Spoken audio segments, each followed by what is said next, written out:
September 12, 1943. A date that would reshape the landscape of the American West in ways no one could have predicted. While headlines screamed about Allied advances in Italy and the Pacific Theater, something quieter but no less extraordinary was happening in the vast cattle ranches of Montana. German prisoners of war, women captured in North Africa and Europe, were being transported to rural work camps across America to address the severe labor shortage caused by the war. But when a transport truck carrying 27 German women rolled through the gates of the Crazy Mountains labor camp outside Livingston, Montana, the ranchers and cowboys waiting to receive them stood in stunned silence. These weren't the hardened enemy soldiers they had been preparing to supervise. They were young women, exhausted and frightened, about to step into a world so foreign to them it might as well have been another planet. What could possibly bridge the gap between European prisoners who had never seen land stretch beyond the horizon and American cowboys whose entire identity was built on that very endlessness? Before we discover how these unlikely groups found common ground on the Montana prairie, tell us where you're watching from in the comments below. The story truly begins 6 months earlier, in March of 1943, when the War Department first proposed the unprecedented program. With millions of American men overseas and farms across the nation desperate for workers, officials made a controversial decision. They would transport German POWs, including women captured serving in auxiliary roles, to agricultural work camps throughout the American interior. The idea sparked immediate debate. How could enemy prisoners be trusted with America's food supply? What message would it send to have German nationals working freely on American soil while American sons died fighting their countrymen? But necessity won over apprehension, and by late summer, the program was underway. The Crazy Mountains camp was established on land leased from 3 neighboring cattle ranches. A temporary compound of simple barracks surrounded by a single fence, more symbolic than secure, given that escape into the endless Montana wilderness would be suicide for anyone unfamiliar with the terrain. The ranchers who had agreed to employ the prisoners were a skeptical group. Men like Frank Hutchinson, a third-generation cattle rancher whose 2 sons were fighting in Europe, viewed the arrangement with barely concealed hostility. Tom Reeves, whose sprawling property stretched across 15,000 acres, had lost his younger brother at Kasserine Pass in Tunisia. The idea of German prisoners working his land felt like betrayal, but they needed hands desperately, and the government offered favorable terms. Among the cowboys hired as supervisors was 32-year-old Jacob Morrison, known throughout Park County as one of the finest horsemen in Montana.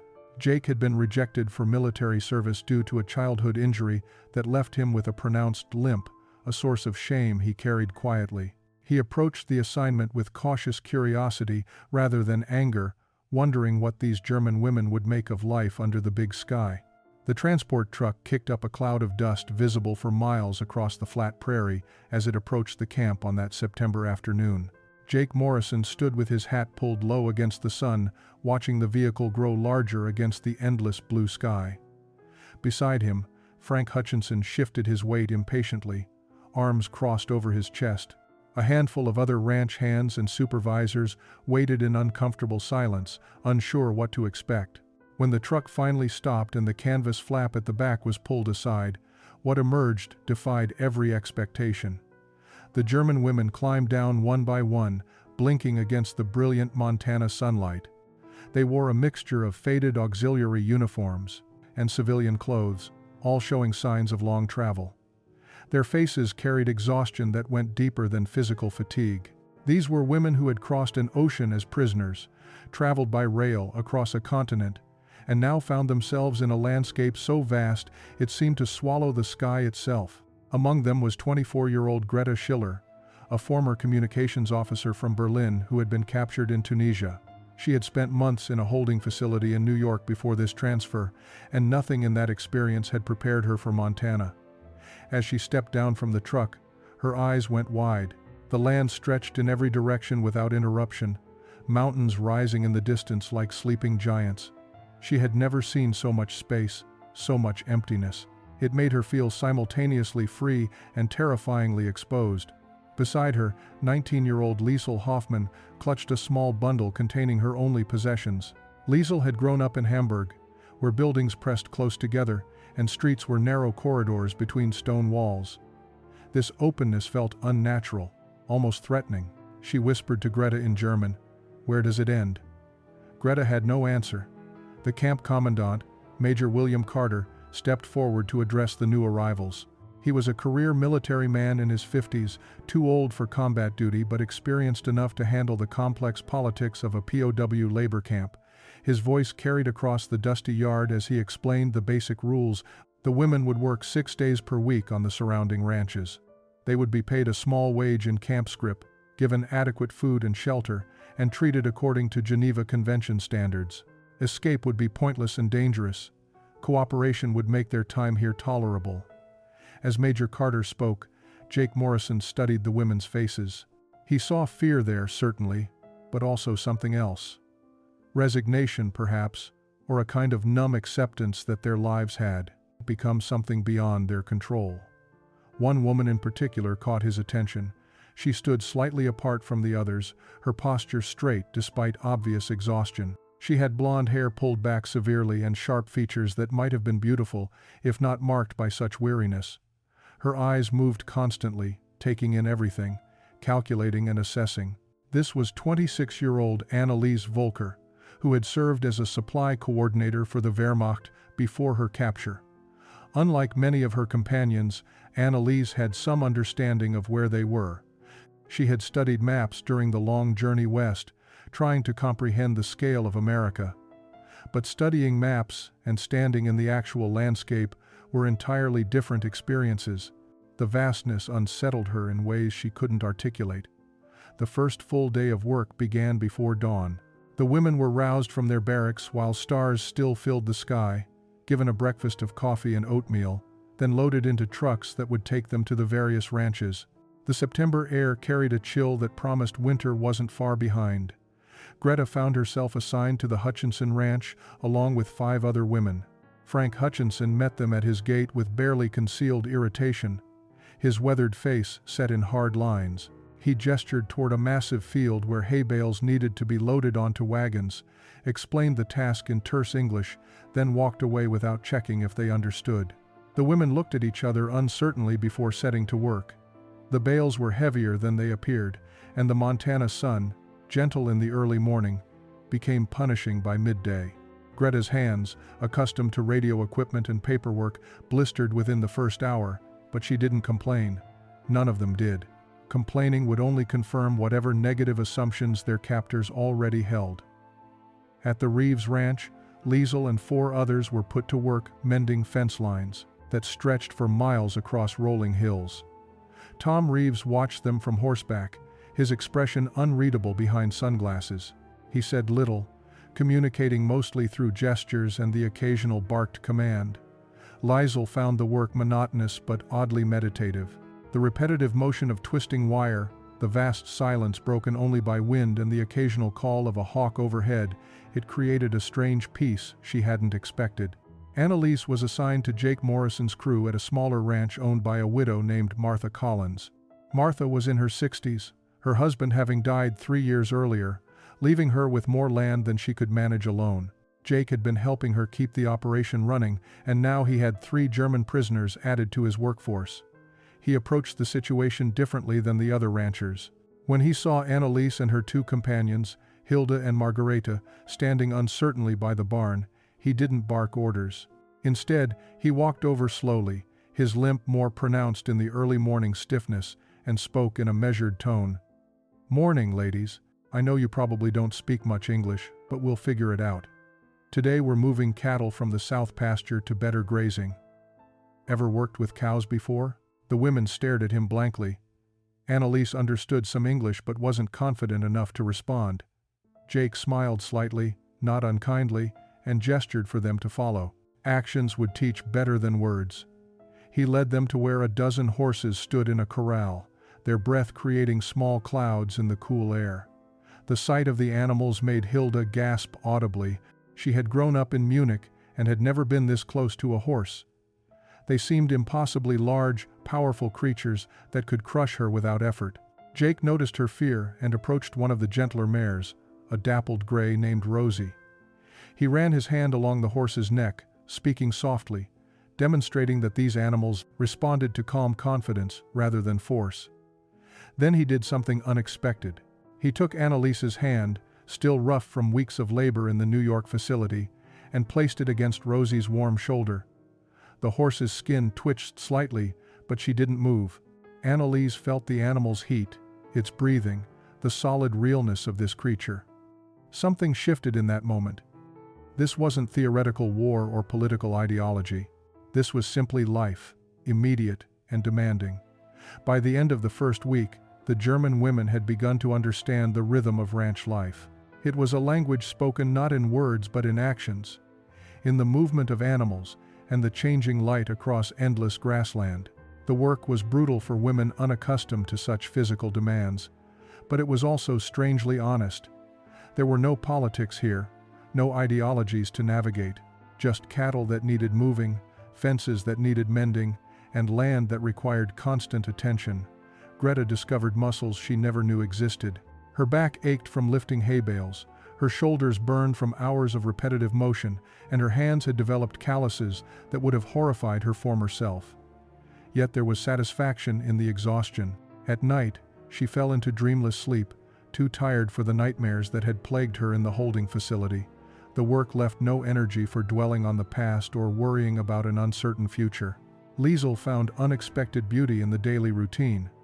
She had always been the artistic one in her family, sketching in margins and seeing poetry in ordinary moments. Montana gave her more material than she could process. The way morning light turned the mountains pink and gold, the patterns wind made in the tall grass, the silhouettes of cattle moving like dark clouds across distant hills. She began keeping a small journal, sketching when she had spare moments, trying to capture this strange new world. Annalise's transformation was more subtle but perhaps most profound. She had always been the practical one, the organizer who made things run efficiently. Jake Morrison recognized this quality in her almost immediately. He started giving her more responsibility, showing her how to anticipate what needed doing before being told. Within days, she was helping coordinate the work of the other women, translating his instructions and organizing tasks in the most efficient sequence. Jake found himself impressed, despite his initial reservations. One afternoon, as they worked together repairing a water trough, he attempted conversation. "Where in Germany?" he asked, his English slow and clear. "Berlin," Annalise replied carefully, her accent thick but understandable. Jake nodded. "Big city. This must be very different." She looked around at the endless landscape, searching for words. "So large," she finally said, gesturing at the space around them. We couldn't look away. It was the first real exchange between them, brief and simple, but it opened a door that had been closed. Jake realized these women weren't the enemy in any meaningful sense.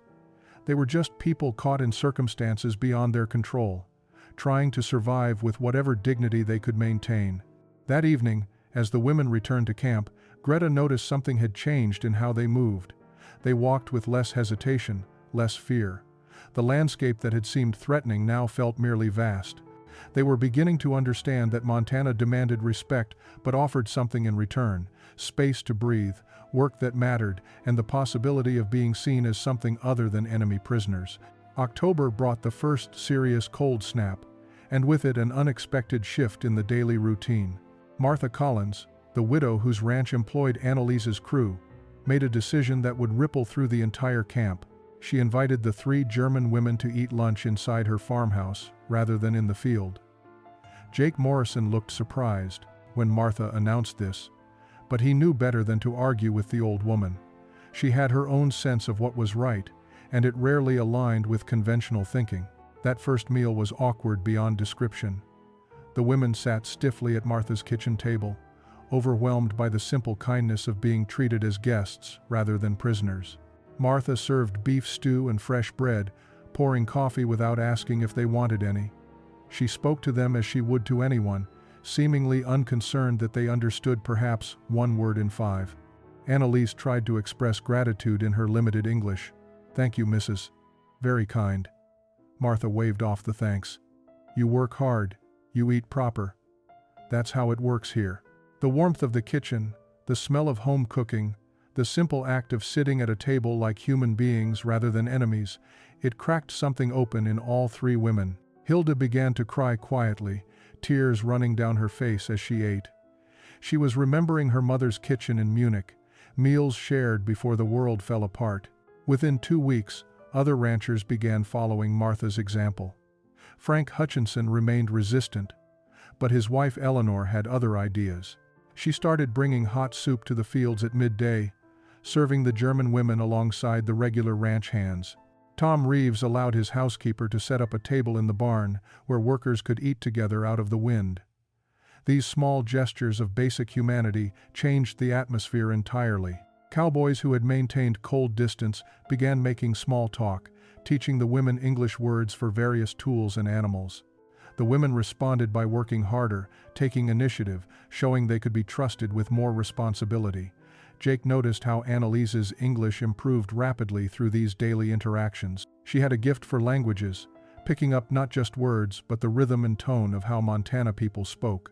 She began serving as an unofficial translator for the other women, but more than that, she became a bridge between two groups that had started as enemies. One evening in late October, as Jake drove the women back to camp, Annalise surprised him with a question. "Mr. Jake, why you help us? You could be angry, your country and my country fighting." Jake was quiet for a long moment, considering his answer. Finally he said, "I figure you didn't start this war any more than I did. We're all just trying to get through it best we can." Annalise nodded slowly, understanding more than just his words. She was beginning to grasp something fundamental about the American character, at least as it expressed itself here in Montana. These people judged you by your work and your character, not by where you came from or what uniform you once wore. November arrived with the first snow, dusting the mountains white and signaling the approaching end of the outdoor work season. The ranches shifted into winter mode, focusing on maintaining livestock and preparing for the brutal months ahead. The German women had now been in Montana for nearly 3 months, and the transformation was visible in more than just their calloused hands and sun-weathered faces.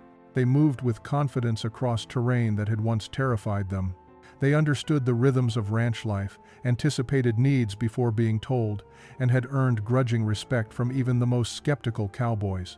But it was the Thanksgiving holiday that truly marked the turning point in their integration into this strange new world. Major Carter at the camp had debated whether to acknowledge the American holiday at all. These were prisoners of war, after all, not guests. But he had received letters from several of the ranchers requesting permission to include the women in their family celebrations. Martha Collins had been particularly insistent, arguing that Christian charity demanded nothing less. On Thanksgiving Day, instead of returning to camp, the women found themselves invited into American homes. Greta and her crew were brought to the Hutchinson Ranch, where Eleanor had prepared a feast that made the German women's eyes widen. Turkey, mashed potatoes, 3 kinds of vegetables, fresh rolls, and pies that filled the kitchen with the scent of cinnamon and apples. Frank Hutchinson sat at the head of the table, his discomfort obvious but his manners intact. His wife had made her wishes clear, and he would honor them even if grudgingly. As the meal progressed, something unexpected happened. Eleanor asked Greta, through a combination of simple English and gestures, about her family in Germany. Greta's eyes filled with tears as she tried to explain. "Mother, father, in Hamburg." Don't know if she paused, unable to finish.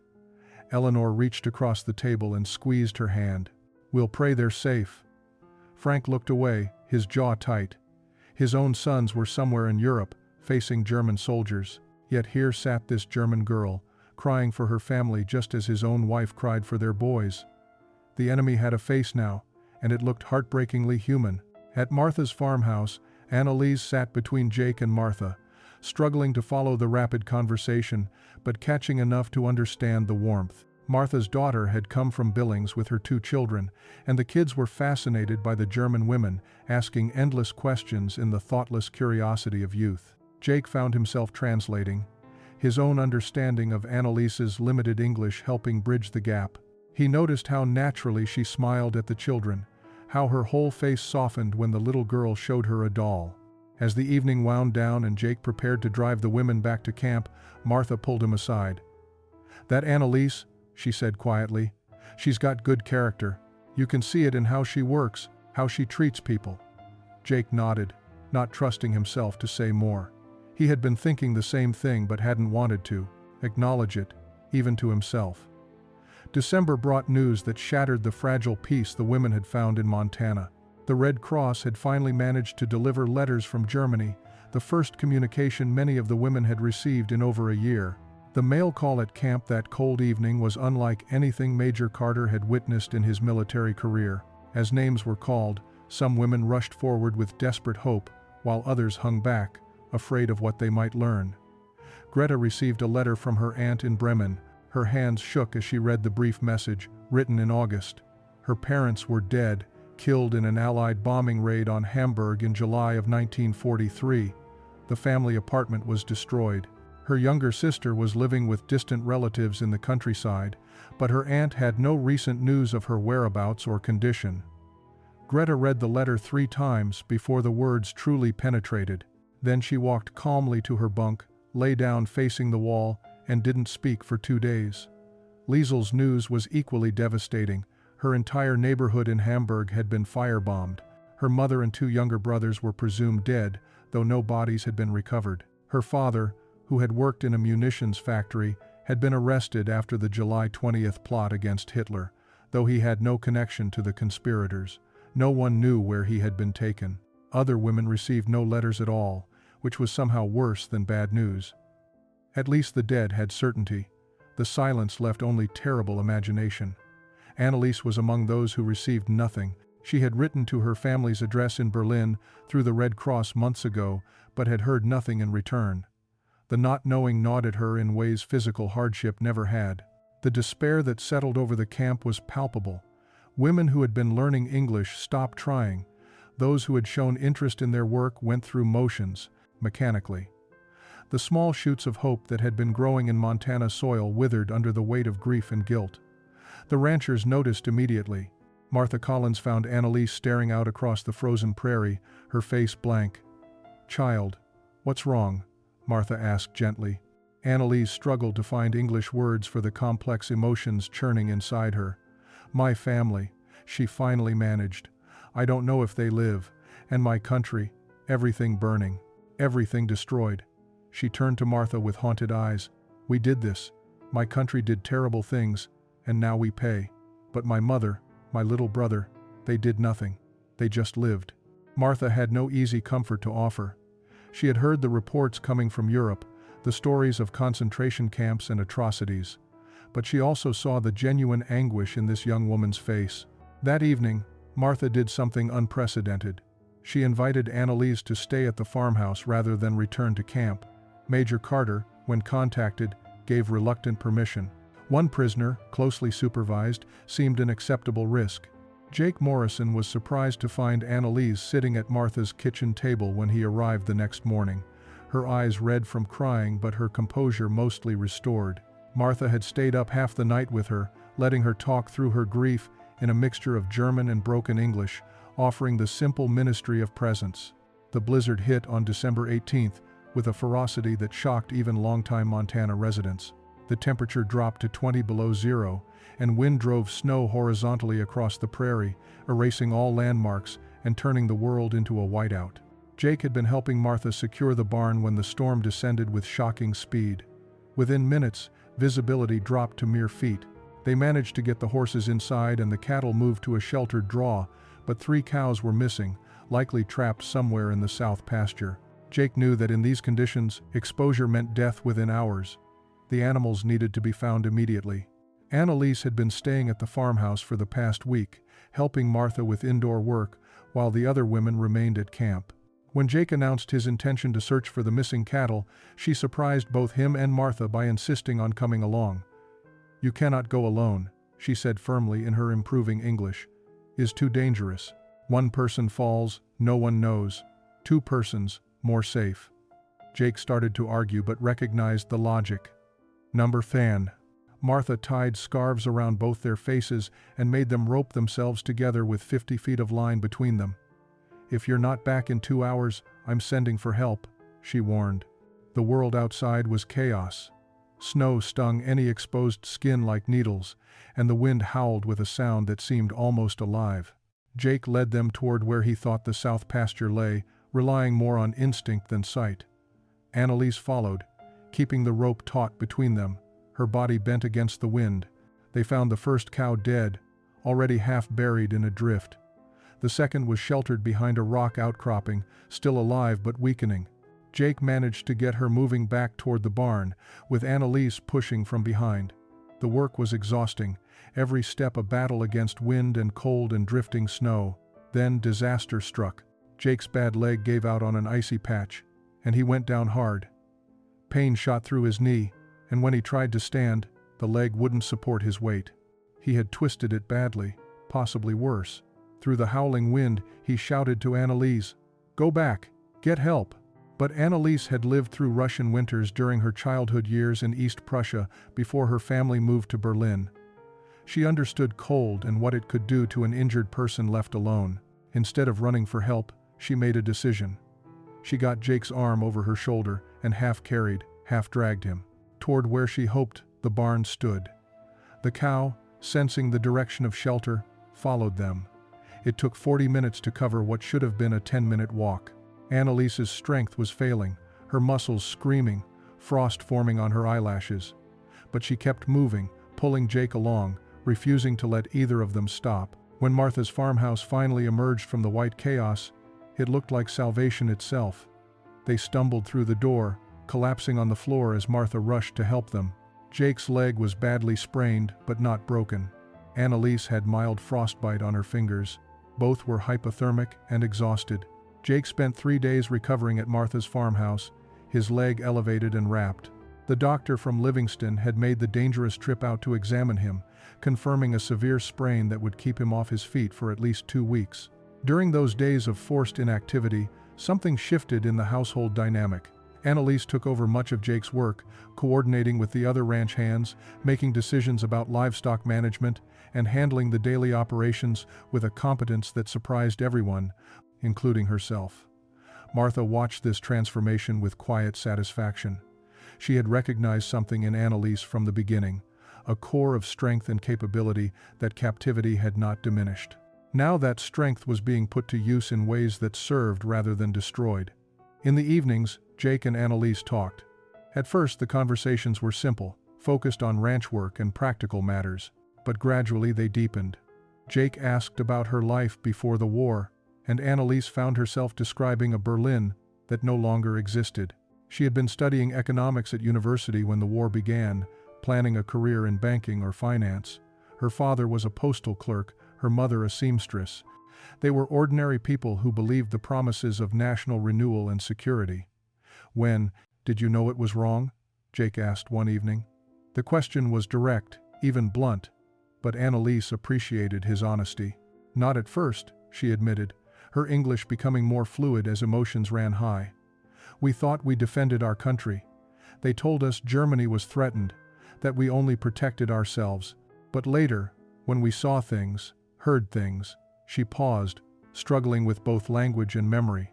Small things that didn't make sense, people disappearing, rules that seemed cruel for no reason. But by then, what could we do? To speak against it was to die. Jake listened without judgment. "I guess most people just try to survive," he said quietly. "Don't make you a monster, but don't make you innocent either. Just makes you human." The honesty of his assessment, free from either condemnation or false comfort, gave Annalise something she desperately needed. A framework for understanding her own complicated guilt. She had not committed atrocities, but she had served a system that did. She had not known the full extent of her country's crimes, but willful ignorance was its own kind of complicity. "What will you do when the war ends?" Jake asked. "Will you go back?" Annalise looked out the window at the snow-covered landscape. A month ago, she would have said yes without hesitation. Germany was home, regardless of everything. But now she wasn't certain. "I don't know what Germany will be anymore," she said softly. "Maybe it will be better, maybe it will be worse. But here, in this place, I know what is expected. Work hard, be honest, treat people with respect. Is simple, is clear." Jake understood what she wasn't quite saying. She had found something in Montana that Germany had not offered her in years. Not just physical safety, but moral clarity. The blizzard had forced a crisis that revealed character, and Annalise had proven herself when it mattered most. By mid-January, Jake was back on his feet, though he still favored his injured leg. The winter work had slowed to maintenance routines, feeding livestock and ensuring water sources didn't freeze. It gave him time to focus on something he'd been considering since the blizzard, teaching Annalise proper ranch skills rather than just manual labor. One morning, he brought out 2 coiled ropes from the barn. Annalise eyed them suspiciously, having seen the Cowboys use them to catch cattle but never imagining she might learn the skill herself. "Today you learned a rope," Jake announced. "Every good ranch hand needs to know how." Annalise protested that she was just a prisoner, that such skills were unnecessary for her temporary situation. But Jake was insistent. "You saved my life in that storm. Far as I'm concerned, that makes you more than just a prisoner. Besides," he added with a slight smile, "you're better with the cattle than half the boys I've hired over the years." The lessons began simply. Jake showed her how to hold the rope, how to build a loop, how to swing it with the wrist rather than the whole arm. Annalise was clumsy at first, the rope tangling around her feet or falling short of its target. But she had learned patience through months of difficult work, and she applied that same determination to this new challenge. Hilda and Margaretha watched from the barn, amazed to see their companion being taught skills that seemed reserved for real cowboys. Over the following weeks, Annalise practiced whenever she had spare moments. Jake set up posts at various distances, and she worked on her accuracy. The repetitive motion was meditative, allowing her mind to quiet while her body learned the rhythm. She discovered she enjoyed the challenge, the way success required perfect timing and coordination. By February, she could rope a stationary target with reasonable accuracy. Jake decided it was time to try with actual cattle. He selected a gentle heifer in the corral and demonstrated first, his rope sailing out smoothly to settle around the animal's neck. Then he handed the rope to Annalise. "Your turn." Her first attempt missed badly. The second attempt caught the heifer's horn instead of her neck. But on the third try, the loop settled perfectly, and Annalise instinctively pulled it tight, just as Jake had shown her. The heifer stopped, held by the rope, and Annalise stood there in shock at her own success. Jake laughed, a genuine sound of pleasure. "There you go. Now you're a real ranch hand." The moment felt significant beyond just learning a skill. Annalise realized that Jake was giving her something precious, the knowledge and abilities that defined his own identity. He was treating her not as an enemy to be supervised, but as someone worthy of receiving his expertise. That evening, as they put away the equipment, Jake said something that had clearly been on his mind. "When this war ends," he began carefully, "and you have to decide what's next. Well, Martha and I were talking. We could use a good hand here permanent, if you wanted to stay." Annalise looked at him, understanding the weight of what he was offering. This wasn't just a job, it was belonging. Spring arrived late in Montana that year, March bringing more snow before April finally delivered genuine warmth. As the land thawed and green returned to the prairie, the German women at the camp found themselves facing an unexpected reality. They had been in Montana for 7 months, and many of them no longer felt like prisoners. The work had become routine, even enjoyable. The relationships they had built with the ranchers and cowboys had evolved into something resembling friendship. The landscape that once terrified them now felt familiar, almost comfortable. Greta had recovered from the devastating news about her parents, though the grief remained. She had thrown herself into work at the Hutchinson Ranch with renewed intensity, as if constant motion could keep sorrow at bay. Eleanor Hutchinson had become a mother figure to her, teaching her English through patient conversation and including her in family activities. Even Frank had softened, occasionally sharing stories about his sons overseas, treating Greta almost like a daughter. Liesl had discovered an unexpected artistic outlet. The landscape she once found threatening had become her obsession. She sketched constantly, capturing the way light moved across the mountains, the patterns cattle made against snow, the weathered faces of the cowboys. Tom Reeves had noticed her talent and, in a gesture that surprised everyone, bought her a set of proper art supplies from Billings. The gift had made Liesl cry, not just from gratitude but from the recognition it represented. But the most profound transformation had occurred in Annalise. Her relationship with Jake Morrison had deepened in ways neither of them had intended or expected. They worked together daily, their communication now requiring few words. She anticipated his needs before he voiced them, and he trusted her judgment on ranch decisions. Martha watched the growing bond between them with a mixture of concern and hope. One evening in late April, as the three of them sat on Martha's porch, watching the sunset paint the sky in shades of orange and purple, the old woman finally addressed what everyone had been avoiding. "You know people will talk," she said bluntly to Jake. "German girl and American cowboy. War's not even over yet." Jake's jaw tightened, but he didn't deny what Martha was implying. Let them talk. Annalise looked between them, understanding dawning. She had been so focused on surviving each day that she hadn't examined her own feelings.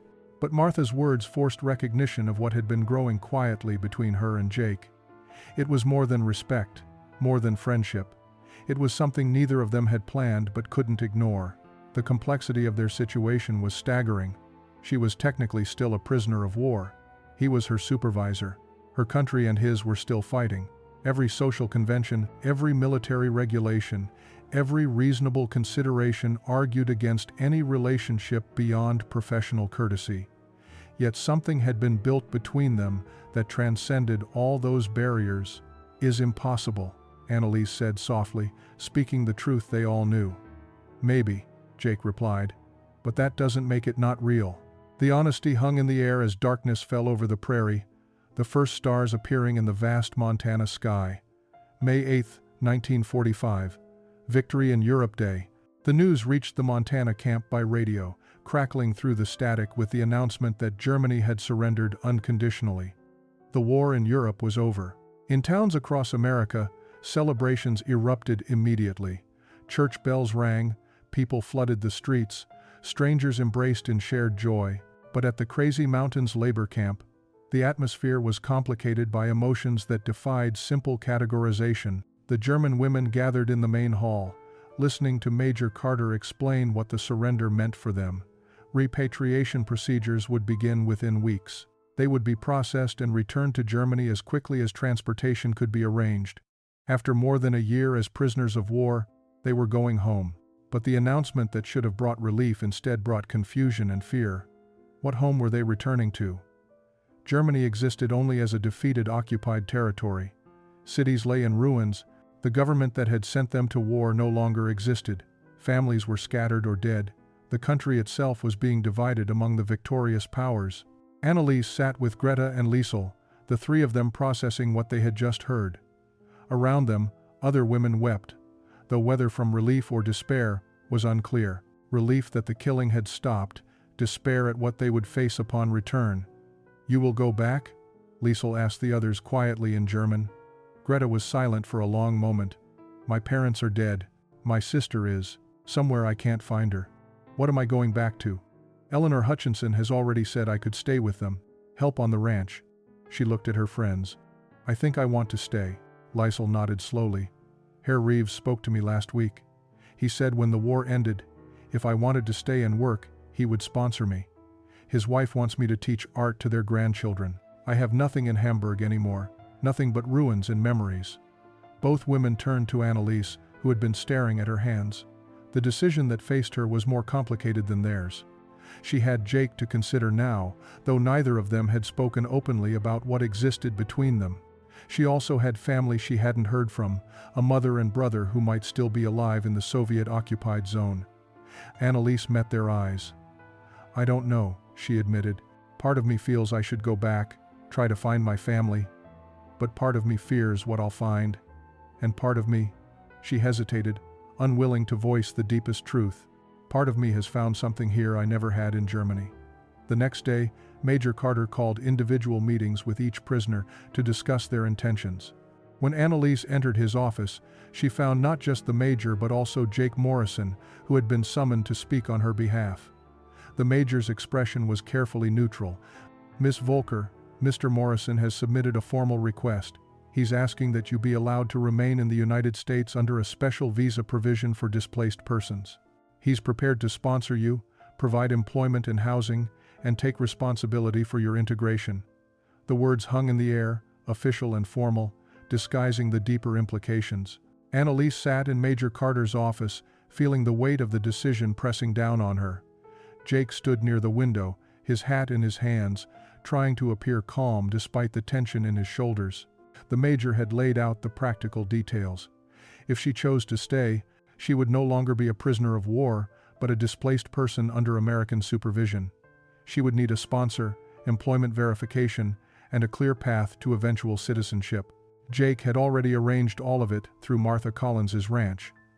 But paperwork couldn't address the moral complexity of the choice. Was she abandoning her duty to her homeland by staying? Was she running away from guilt by choosing the easier path? Or was she simply choosing life over death, hope over despair? Major Carter seemed to understand her internal struggle. "Miss Volker," he said more gently than she expected, "nobody can make this decision for you. But I will say this, I've been overseeing this camp for nearly a year. I've watched you and the other women transform from defeated enemies into valuable members of our community.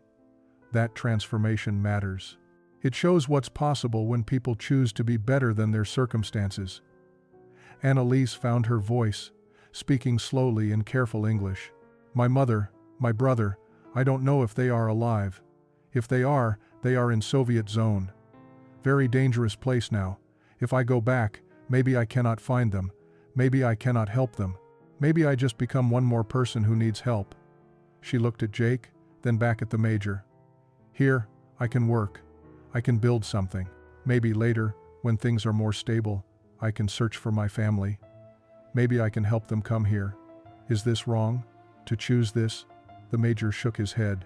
"It's not wrong to choose survival. It's not wrong to choose a future. Your country asked you to serve, and you did. But that country doesn't exist anymore. You don't owe allegiance to rubble and chaos."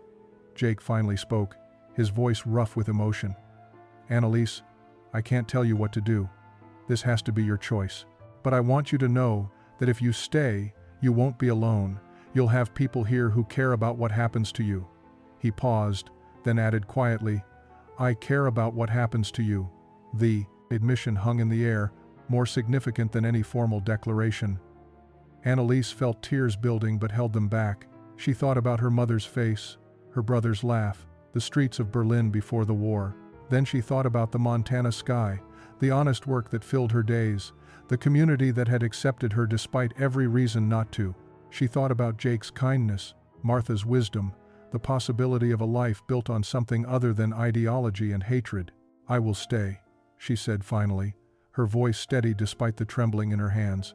"I will work hard. I will be good American. I will not forget Germany, not forget my family. But I choose this. I choose to stay." Major Carter nodded and began filling out the necessary paperwork. Jake's relief was visible, though he maintained proper decorum in the Major's presence. Outside the window, spring sunshine illuminated the prairie, stretching endlessly toward distant mountains. The summer of 1945 brought sweeping changes to the Crazy Mountains region. Of the 27 German women who had arrived the previous September, 14 chose to remain in the United States. The others, after tearful farewells, boarded transport vehicles that would take them back across the ocean to a homeland none of them fully recognized anymore. Annalise, Greta, and Liesel were among those who stayed, along with Hilda, Margarita, and 9 others. Each had found sponsors, employment, and the beginning of new lives. The transition from prisoners to residents was awkward at first. They were no longer confined to camp, but also not fully free. They carried papers identifying them as displaced persons under supervision. They had to report monthly to immigration officials. Some townspeople remained suspicious, viewing them as former enemies who shouldn't be trusted. But the ranchers who had employed them became fierce advocates. Frank Hutchinson, who had initially resented having German prisoners on his land, now defended Greta's character to anyone who questioned it. Tom Reeves made it clear that anyone who disrespected Liesel would answer to him personally. And Martha Collins spread the word through church networks that these women deserved the same chance at redemption that America offered to everyone. Annalise's position was particularly delicate because of her growing relationship with Jake. They tried to maintain propriety, knowing that any appearance of impropriety would reflect badly on all the German women. but their feelings were obvious to anyone who saw them together. They worked side by side with an ease that spoke of deep understanding. They communicated with glances and small gestures. They protected each other without thinking. By autumn, Jake made his intentions formal. He asked Annalise to marry him on an evening in October, as they watched the sunset from the same porch where Martha had first confronted the reality of their feelings. His proposal was characteristically direct. "I know it's complicated. I know people will talk, but I also know I don't want to spend my life without you. Will you marry me?" Annalise's answer was equally straightforward. Yes. The wedding took place in November of 1945, a small ceremony at Martha's farmhouse with a handful of close friends. Eleanor Hutchinson stood as Annalise's matron of honor. Martha cried openly during the vows. The local pastor who performed the ceremony spoke about forgiveness and new beginnings, about how love could bridge even the deepest divides. Not everyone approved. Some in the community muttered about the impropriety of an American marrying an enemy national so soon after the war. Letters appeared in the local newspaper debating whether such marriages should be allowed. But for every critic, there were two supporters who understood that the ceremony represented something larger than one couple's happiness. It represented the possibility of reconciliation, the promise that hatred need not be permanent, the hope that former enemies could become family. As winter approached, Annalise Morrison, no longer Volker, settled into her new life with a sense of profound gratitude. She had found something in Montana that she never expected to discover. Not just safety or work or even love, but a sense of belonging that had eluded her even in the country of her birth. The years that followed brought both challenges and unexpected joys. Annalise and Jake built a life on the land they both loved, expanding Martha's ranch after the old woman passed away peacefully in 1948, leaving the property to them in her will. The gift came with a handwritten note that Annalise treasured. "You proved that home isn't where you're born, but where you choose to build something good." Greta remained with the Hutchinson family, eventually marrying a local veterinarian she met at a church social in 1947. Her wedding was larger than Annalise's had been, a sign that the community's acceptance had grown. She never learned what happened to her sister in Germany, but she built a new family in Montana, raising 3 children who knew their mother's story and understood the complicated legacy they carried. Liesel became a respected artist, her paintings of Montana landscapes gaining recognition beyond Park County. She traveled to New York for an exhibition in 1952, where a journalist asked her how a German woman came to paint the American West with such intimacy. She answered simply, "This land saved my life. I paint it to say thank you." She never married, finding fulfillment in her art and in teaching children, including Greta's and Annalise's, to see the beauty in the world around them. The other German women who stayed found their own paths. Some married, others remained single. All worked hard, contributed to their communities, and carried the dual identity of who they had been and who they had become. They gathered once a year on the anniversary of their arrival, sharing a meal and remembering the journey that had brought them to this unlikely home. In 1953, Annalise finally received news from Germany. A letter found her through the Red Cross, forwarded through multiple agencies. Her mother had survived the war and was living in West Berlin. Her brother had been killed in the final days of fighting, defending a city that was already lost. The news brought renewed grief but also relief. Her mother was alive. Over the following years, Annalise sent money and care packages to Berlin. She wrote long letters describing her life in Montana, her marriage, and eventually her children. In 1958, she sponsored her mother's immigration to America. The reunion at the Billings train station was emotional beyond words. Her mother, aged and worn by years of hardship, stepped onto the platform and saw her daughter waiting. They embraced for long minutes, speaking German through tears, while Jake stood respectfully aside.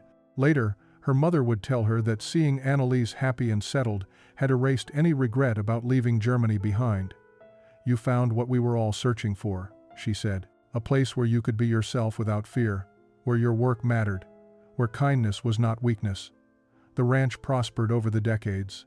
Jake and Annalise raised 2 children, a son and a daughter, who grew up speaking both English and German, understanding they carried 2 legacies.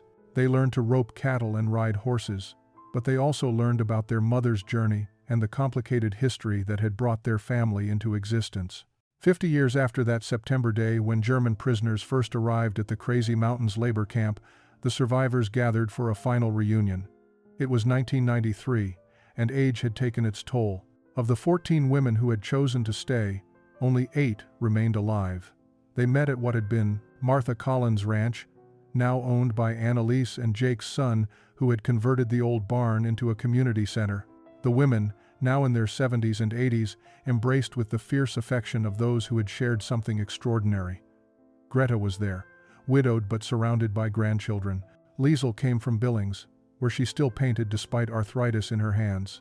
The others arrived from various parts of Montana and neighboring states, gray-haired and slower-moving, but with the same essential spirit that had carried them through their transformation decades earlier. A local historian had organized the gathering, wanting to document their stories before time claimed them entirely. She set up recording equipment and asked them to reflect on their experiences. What began as formal interviews quickly became animated conversation as the women remembered details they hadn't thought about in years. Annalise, now 74, spoke about the day she arrived and how terrifying the openness had seemed. So large we couldn't look away. She repeated the phrase that had become their unofficial motto. That's what we told each other. The land was so large we couldn't look away. And once we stopped looking away, once we really saw it, we couldn't leave. Greta talked about the moment she received news of her parents' death and how Eleanor Hutchinson's simple kindness had kept her from drowning in despair. She saved me by treating me like I mattered, Greta said. Not like a prisoner, not like an enemy, but like a person who deserved comfort. Liesel described discovering that she could capture beauty even after witnessing so much ugliness. This landscape taught me that the world could still be beautiful if you were willing to see it, she explained. That was a kind of redemption I didn't know was possible. The historian asked the question that had driven her research. Why did you choose to stay when you could have gone home? The women looked at each other, and Annalise spoke for all of them. Germany was where we were born, but it was never truly home. Home was what we built here through work and kindness and second chances. Home was people who judged us by our character rather than our nationality. Home was land that didn't care about our past, only about our willingness to respect it. That evening, as the reunion concluded, the women stood together outside the old barn. The Montana sky stretched above them, vast and indifferent as it had always been. Mountains rose in the distance, eternal and unchanging. The prairie grass moved in waves under the wind, the same wind that had blown on the day they arrived 50 years earlier. Jake Morrison, now 76, and moving slowly with a cane, joined his wife. Together they watched the sunset paint the sky in brilliant colors. You ever regret it? He asked quietly. Staying here instead of going back? Annalise took his hand, the calluses of a lifetime's work rough against his palm. Not once, she said. Not for a single moment. This land gave us everything. It gave us work that mattered, people who cared, and the chance to become better than we were. What more could anyone ask for?